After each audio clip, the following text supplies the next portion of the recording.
Okey, bismillahirrahmanirrahim. Assalamualaikum warahmatullahi wabarakatuh dan selamat berjumpa kembali dalam sesi pengajaran dan pembelajaran di rumah bersama dengan saya Cikgu Muhammad Syauqi bin Abu Hassan.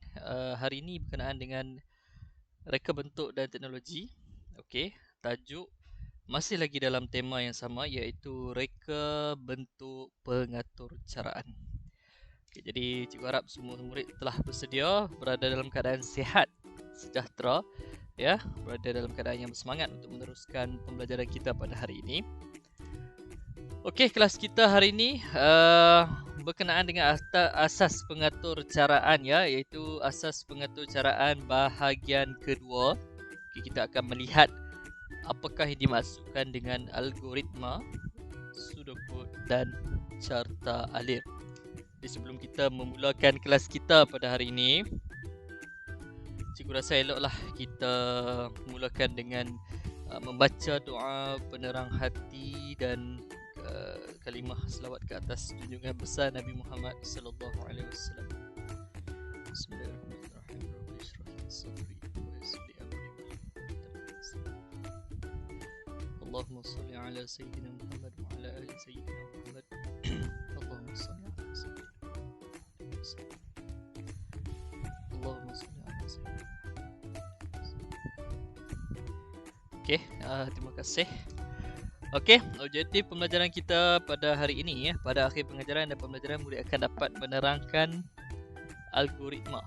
Kamu akan dapat terangkan algoritma iaitu pseudocode dan carta alir. Agak mengelirukan ayat ni, kamu akan faham apabila kita sampai ke penghujung slide nanti, kamu akan faham, ya. Kamu akan dapat terangkan apa itu algoritma, apa itu pseudocode dan carta alir. Okey. Yang kedua, kamu akan dapat menghuraikan satu masalah menggunakan pseudocode dan carta alir. Yang ini adalah tugasan yang akan kamu terima pada akhir nanti, iaitu kamu akan menghuraikan satu masalah menggunakan pseudocode dan carta alir. Jadi murid-murid diminta untuk memberikan perhatian kepada tiga definisi utama ataupun tiga maksud perkataan ini, iaitu algoritma, pseudocode dan carta alir. Okey, jadi siapa yang menonton video pembelajaran ini mungkin boleh buat sedikit catatan lah berkenaan dengan algoritma, pseudocode dan carta alir supaya kita nak tambahkan lagi, kita nak kuatkan ingatan kita supaya kita boleh faham apakah yang dimaksudkan dengan algoritma, apa itu pseudocode dan apa itu carta alir. Okey, murid-murid boleh bersedia dengan buku teks RBT tahun 4, ya, halaman 80, 81 dan 82. Kita akan tengok, kita akan baca dahulu apakah situasi yang sedang berlaku pada muka surat 80 dan 81. Okey, jom kita baca terlebih dahulu. Okey, algoritma, pseudocode dan carta alir. Dalam pengatur caraan, kita perlu memahami algoritma, pseudocode dan carta alir. Okey, mari kita perhatikan situasi di bawah. Okey, ayah sedang bercakap dengan anak dia. Okey, bernama Runai. Runai, ayah belikan pisang goreng. Boleh kamu tolong buatkan teh O? Runai pun bertanya semula, bagaimanakah cara menyediakan teh O, ibu? Lepas tu ibu dia kata, mari ibu tunjukkan cara membuat teh O. Okey, dahsyat lah ibu dia. Ibu dia nak buat teh O pun menggunakan algoritma, pseudocode dan carta alir. Okay, jadi sebenarnya dalam apabila kita menghuraikan masalah, okey, nak menggunakan algoritma, okey, kita akan lihat kepada langkah-langkah. Kita akan lihat kepada langkah-langkah. Tapi sebelum tu kita baca dahulu apakah yang dimaksudkan dengan algoritma. Okey, dekat sini telah diberikan kepada kita, algoritma ialah langkah-langkah. Itulah yang saya maksudkan tadi, untuk menyelesaikan masalah atau melaksanakan tugasan. Okey, saya bacakan sekali lagi supaya kita faham. Algoritma itu adalah langkah-langkah untuk selesaikan masalah atau laksanakan tugasan. Jadi algoritma boleh dijelaskan melalui pseudocode atau carta alir. Algoritma ni dia punya utama dia lah. Okey, dan dia diterjemahkan dan dia diuraikan dan dia dijelaskan menggunakan dua benda, iaitu pseudocode dan carta alir. Jadi algoritma ni, contoh dia kat sinilah. Algoritma ni dia dalam bentuk macam ni. Mula-mula masukkan air ke dalam cerek elektrik. Okey, ni algoritma berkenaan dengan cara-cara membuat air teh lah, air TO lah. Okey, mula-mula masukkan air ke dalam cerek elektrik dan panaskan air sehingga mendidih. Kemudian tuangkan air panas tadi ke dalam teko, masukkan seuncang teh ke dalam teko, rendamkan dan biarkan seketika sehingga air bertukar warna perang ke kuningan. Keluarkan uncang teh dan masukkan gula. Kacau gula sehingga larut. Tuangkan teh O ke dalam cawan dan hidangkan. Okey, dia dalam bentuk ni lah algoritma. Okey, dia boleh juga dalam bentuk situasi ya. Kita dapat permasalahan ataupun step by step, langkah demi langkah di dalam algoritma. Kemudian daripada algoritma kita dapat membuat pseudocode. Daripada algoritma yang kita dapat tu, kita boleh buat pseudocode. Okey, pseudocode masuk dia dekat sini. Ialah satu set pernyataan dalam bahasa biasa. Pseudocode menunjukkan langkah demi langkah melaksanakan tugasan dari mula hingga tamat. Saya ulang baca. Pseudocode ialah satu set pernyataan dalam bahasa biasa. Pseudocode menunjukkan langkah demi langkah melaksanakan tugasan dari mula hingga tamat. Okey, jadi perbezaan. Okey, algoritma ni, kita dapat algoritma, dapat situasi. Perbezaan antara algoritma dengan pseudocode adalah pseudocode ni kalau kamu nak kenal dia, dia ada mula, okey, kat sini, dan dia ada tamat. Okey, pseudocode dia ada mula dan dia ada tamat. Okey, kalau kat sini contoh dia mula. Okey, permulaan dia yang pertama, masukkan air ke dalam cerek elektrik. Kemudian panaskan air sehingga mendidih. Tuangkan air panas ke dalam teko.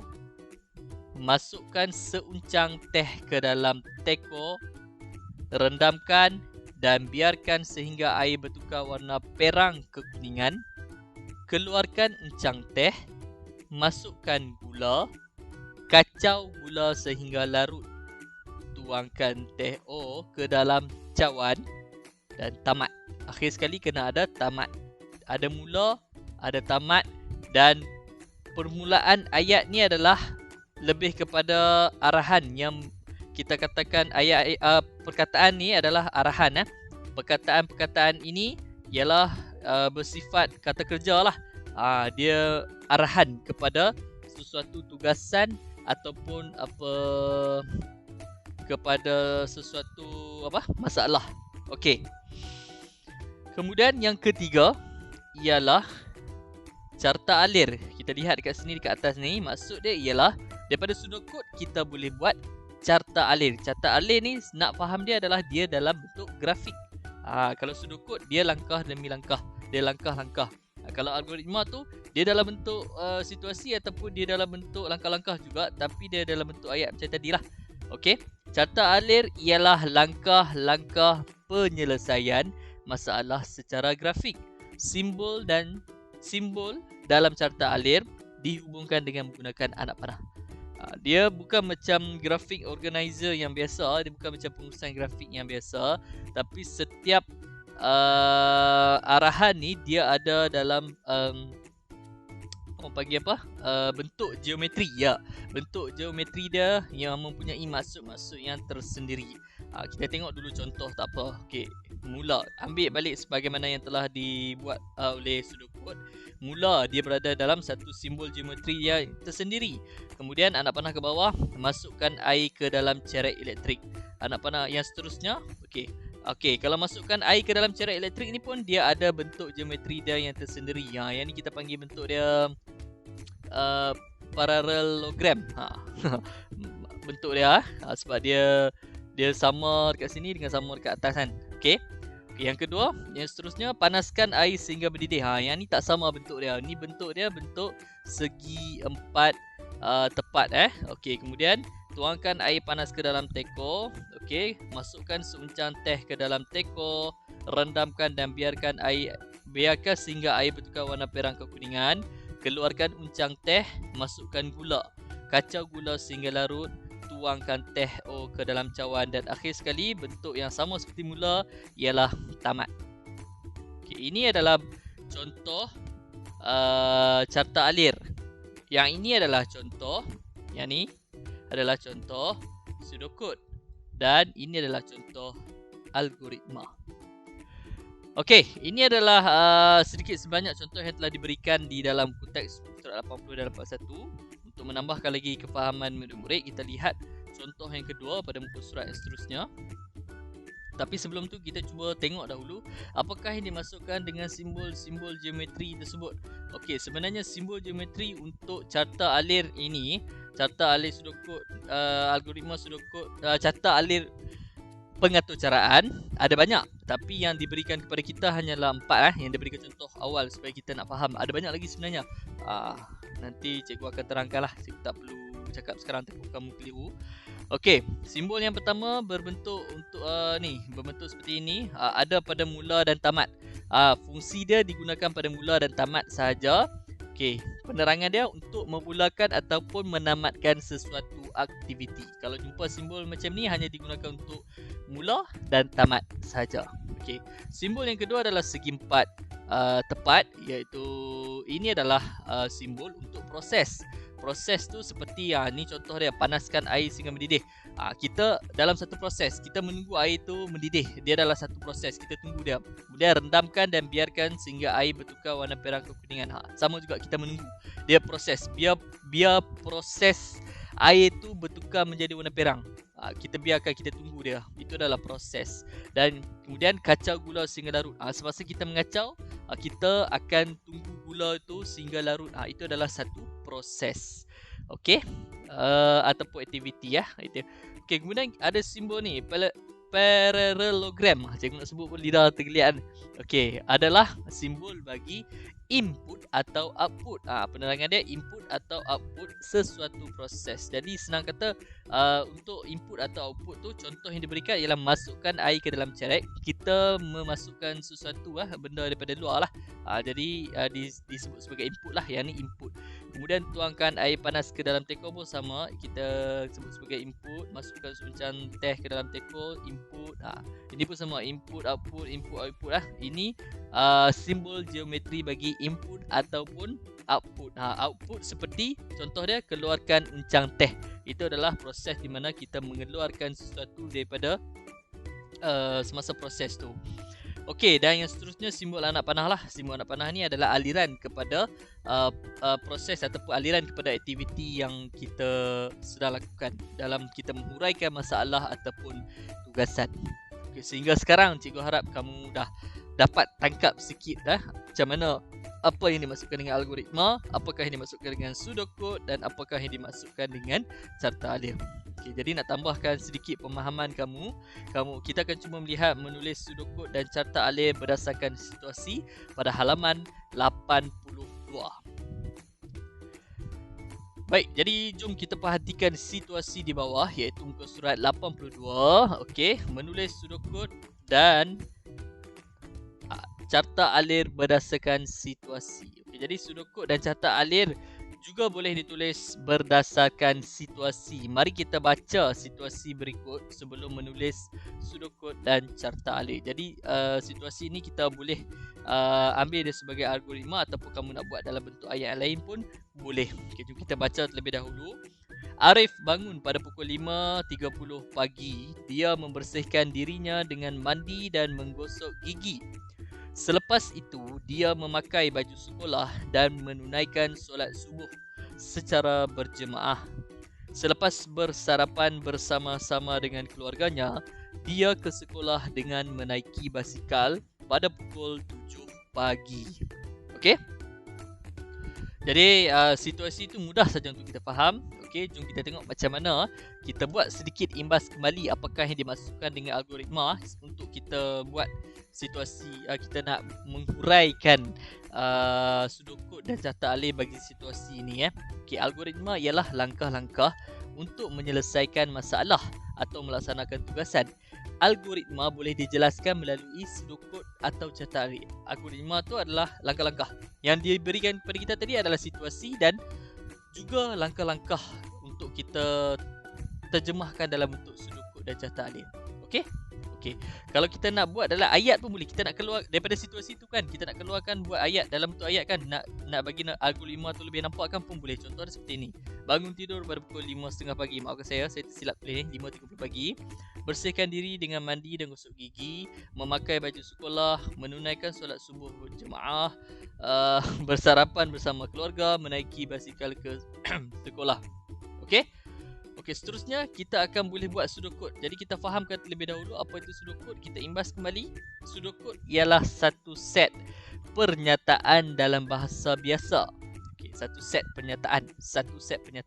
Pseudokod menunjukkan langkah demi langkah melaksanakan tugasan dari mula hingga tamat. Jadi pseudokod ni kita nak tahu itu adalah pseudokod, dia ada mula dan dia ada tamat. Contoh dia, okey, mula. Okey, lepas mula, bangun daripada tidur, kemudian bersihkan diri, pakai baju sekolah, solat subuh berjemaah, sarapan bersama keluarga, naik basikal pergi ke sekolah. Tamat. Okey, depan ni adalah perkataan ini semua menunjukkan perbuatan ataupun kata kerja lah, menunjukkan arahan apa yang dilakukan untuk menyelesaikan tugasan ataupun masalah ini. Okey. Seterusnya kita boleh buat carta alir. Okey, kita faham dulu carta alir apa dia? Imbas kembali, carta alir ialah langkah-langkah penyelesaian masalah secara grafik. Untuk tahu perbezaan dia, carta alir ni dia ada grafik. Okey, simbol dalam carta alir dihubungkan dengan menggunakan anak panah.